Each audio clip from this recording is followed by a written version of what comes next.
그라프 목걸이와 샤넬백을 두고 준 사람도 전달한 사람도 받은 사람도 어디에 있는지 모른다고 말해왔습니다. 모두 통일교 측이 김건희 씨 선물이라며 건진 법사에게 전달한 물품들입니다. 그 실물이 나타났습니다. 이사하다가 잃어버렸다던 건진 법사가 기존 주장을 뒤집고 특검에 모두 제출했습니다. 박현주 기자가 보도합니다. 통일교 측의 김건희 씨 선물이라며 건진 법사 전성배 씨에게 전달한 초고가 물품은 크게 세 가지로 알려졌습니다. 윤영호 전 통일교 세계본부장이 준비한 802만 원짜리 샤넬 가방과 1,270만 원 샤넬 가방, 그리고 6,300만 원짜리 그라프 다이아몬드 목걸이입니다. 특히 샤넬백은 김건희 씨의 그림자 같은 측근 유경옥 전 행정관이 매장을 찾아 다른 제품들로 교환했습니다. 이 자리엔 관저 리모델링을 맡은 21g 대표의 부인도 동행했습니다.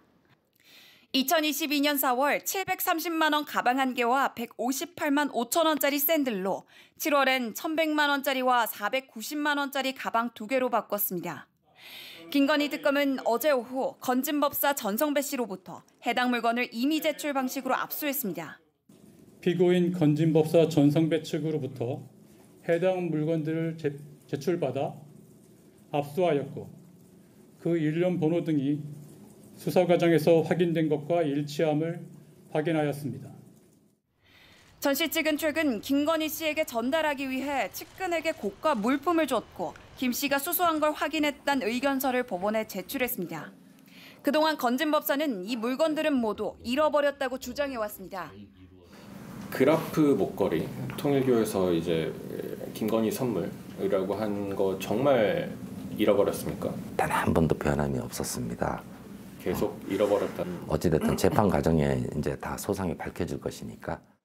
그런데 이달 14일 첫 재판에서 김 씨에게 금품을 준 게 맞다며 입장을 바꿨습니다. 그러면서 통일교로부터 금품을 받기 전 청탁이 없었고 단순 전달자에 불과해 알선수재 혐의에 해당하지 않는다고 주장했습니다. JTBC 박현주입니다. 2023년 경복궁이 문을 닫은 날 김건희 씨가 국보인 경회루 2층에 오른 사진이 어제 공개됐습니다. 그런데 이날 근정전에 있는 왕의 의자, 다시 말해 용상에도 앉았던 사실이 오늘 국정감사에서 드러났습니다. 한민정 기자입니다. 경복궁 경회루 2층에 허리에 손을 짚은 민소매 원피스 차림의 김건희 씨. 분홍 정장을 입은 이배용 당시 국가교육위원장이 나란히 서 있습니다. 경복궁 휴관일인 2023년 9월 12일 사진입니다. 김 씨 일행은 이날 2시간가량 궁을 둘러봤는데 평소 출입이 제한되는 근정전 안에 들어가 왕의 의자인 용상에 앉은 사실이 추가로 드러났습니다. 의자에는 왜 앉았어요? 네? 김건희가 왜 용상에 앉았냐고, 근정전에서. 왜 앉았어? 일개 안 의자가! 저도 정확하게는 앉았는지는 기억이 나지는 않습니다. 오늘 문체위 국감에 나온 정용석 국립박물관 문화재단 사장. 당시 대통령실 문화체육비서실 선임행정관으로 김 씨의 경복궁 일정에 동행했습니다. 말을 흐리던 정 사장은 질타를 받고서야 마지못해 답을 내놨습니다. 대한민국 국민 중에 그 누구도 그 용상에 앉아본 사람이 없어요. 그렇게 실실 웃어가면서 얘기할 거예요? 그 중요한 일을? 본인이 가서 앉으셨지 않았을까 싶어요. 계속 이동 중이었기 때문에 만약에 앉아 계셨다 하더라도 오래 1, 2분 정도밖에. 김 씨가 국가를 모독했다는 비판이 쏟아졌습니다. 그 용상이 누구 소파입니까? 결국 국가 유산을 자신을 과시하는 용도로 장식용으로 소파처럼 취급하고 있는데. 이기현 의원은 정 사장에 대한 서면 질의를 통해 김 씨에게 근정전에 들어가 용산에 올라보라 권유한 게 이배용 전 위원장이라는 사실도 확인했다고 밝혔습니다. 이 전 위원장은 김 씨에게 금거부기를 제공한 혐의로 수사를 받고 있습니다. 문체위는 이 전 위원장과 최응천 전 국가유산청장을 오는 29일 종합감사 증인으로 추가 채택했습니다. JTBC 한민정입니다. 순직 해병 사건을 수사했던 경북경찰청을 특검이 압수수색했습니다. 경북경찰청은 임성근 사단장을 불송치한 바로 그곳입니다. JTBC 취재 결과 당시 경찰의 수사 내용이 핵심 피의자인 임성근 전 사단장 측에 유출된 정황이 발견됐습니다. 박사라 기자가 단독 취재했습니다. 최상병 사망 사건을 1년여간 수사한 경북경찰청. 최종 결론은 임성근 전 해병대 1사단장 불송치였습니다. 1사단장의 작전 수행 관련 지적과 직책에 따른 일선의 부당감이 일부 확인되었으나 순직 해병 특감은 당시 수사를 지휘한 최주원, 김철문 전 청장을 비롯해 경찰관 10여 명에 대해 전방위 압수수색을 진행했습니다. JTBC 취재 결과 압수수색 영장에는 임성근 전 사단장에게 경찰 수사 내용이 유출된 것으로 의심되는 정황이 담겼습니다. 당시 조사 내용 일부를 핵심 피의자였던 임 전 사단장 측에서 입수한 것 같다는 진술을 확보한 겁니다. 또 최상병 순직 사건 당시 경찰의 부실 수사 정황도 일부 포착한 것으로 전해졌습니다. 이 밖에 경찰이 임 전 사단장을 불송치 결정하는 과정에서 대통령실 등이 압력을 가했는지도 특검 수사 대상입니다. 특검은 앞서 초동 수사 기록 회수와 국방부의 재조사 과정에 대통령실과 국방부가 부당하게 관여했다고 보고 이종섭 전 국방부 장관 등 5명에 대해 구속영장을 청구했습니다. 이후 경찰 수사 단계에서도 이상한 점이 있었는지 살펴보는 겁니다.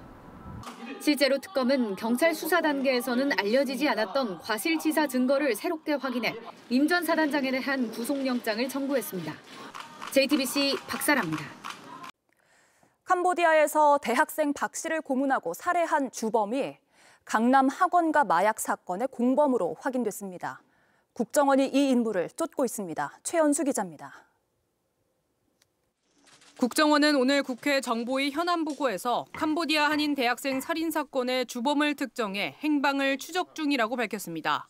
범죄 주범은 2023년 강남 학원가 마약 사건의 총책으로 국정원의 정보 지원으로 캄보디아에서 검거된 리 모 씨의 공범으로 확인이 되었습니다. 2023년 강남 대치동 학원가 일대에서 집중력 강화에 좋다고 속여 학생들에게 마약 음료를 먹인 뒤 돈을 뜯으려 한 일당 중 한 명이라는 겁니다. 이후 캄보디아로 넘어가 다른 범죄를 저지르고 있었습니다. 국정원은 또 캄보디아에 스캠 범죄를 조직적으로 하고 있는 범죄 단지가 50여 곳이 있고 여기 모여있는 범죄 종사자가 20만 명 정도라고 보고했습니다. 이들이 벌어들이는 범죄 수익은 125억 달러, 캄보디아 GDP 절반 수준입니다. 여기에 한국인은 최대 2,000명가량 있을 것으로 추산됩니다. 우리 국민의 현지 방문 인원 및 스캔 단지, 인근 한식당 이용 등의 현황을 고려해 볼 때에 범죄 가담자가 약 1,000명에서 2,000명가량 폭이 큽니다. 이재명 대통령으로부터 조직에 사활을 걸고 국제범죄 마약 문제를 해결하라는 지시를 받은 국정원은 캄보디아와의 공조를 진행 중입니다. 하지만 단속의 어려움도 상당합니다. 무기를 소지한 비정부 무장단체가 장악하고 있는 지역도 있고 캄보디아 정부가 단속의 어려움도 있고 이기 때문에 우리 국제 공조도 상당한 차질이 빚어지고 있다. JTBC 최연수입니다. 트럼프 대통령의 방한을 딱 일주일 앞두고 북한이 동해상에 탄도미사일을 발사했습니다. 북한은 대화를 원하는 미국에 여전히 반응하지 않고 있는데 이런 가운데 나온 도발이라 그 의도에 눈길이 쏠립니다. 김민관 기자입니다. 도널드 트럼프 대통령이 김정은 국무위원장과의 대화 의지를 거듭 밝히자 김 위원장은 지난달 좋은 추억이 있다며 화답했습니다. 나는 아직도 개인적으로는 현 미국 대통령 트럼프에 대한 좋은 추억을 가지고 있습니다. 2019년 6월 판문점에서 성사된 두 정상 간 깜짝 만남에 대한 기대감이 높아졌지만 김 위원장은 이후 한 달간 특별한 대미 메시지를 내놓지 않았습니다. 그리고 오늘 트럼프 대통령의 방한을 일주일 앞둔 시점에서 단거리 탄도미사일 여러 발을 시험 발사했습니다. 이재명 정부 들어 첫 번째 미사일 도발이기도 합니다. 합동참모본부에 따르면 미사일은 약 350km를 날아간 뒤 육지에 있는 목표물을 타격했습니다. 군 당국은 북한이 발사한 미사일을 지난해 9월 발사한 신형 탄도미사일로 평가했습니다. 높은 방어 돌파 능력과 파괴력으로 수백 킬로미터의 범위 안에 있는 적을 초정밀 타격하는 위력한 무기 체계입니다. 이번 도발은 단거리 미사일인 점 등을 고려할 때 미국이 아닌 한국을 겨냥했다는 해석이 우세합니다. 미중 정상이 모두 모이는 에이펙을 앞두고 자신의 존재감을 드러내면서도 수위는 조절한 겁니다. 우리 정부 당국은 북한 미사일 도발에 대해 과도한 반응은 자제해야 한다고 밝혔습니다. 에이펙을 앞두고 북한의 이러한 시선 끌기에 우리가 너무 주목할 필요가 없다. JTBC 김민관입니다. JTBC 뉴스를 시청해 주셔서 고맙습니다. 저희는 저녁 6시 30분 뉴스룸에서 뵙겠습니다.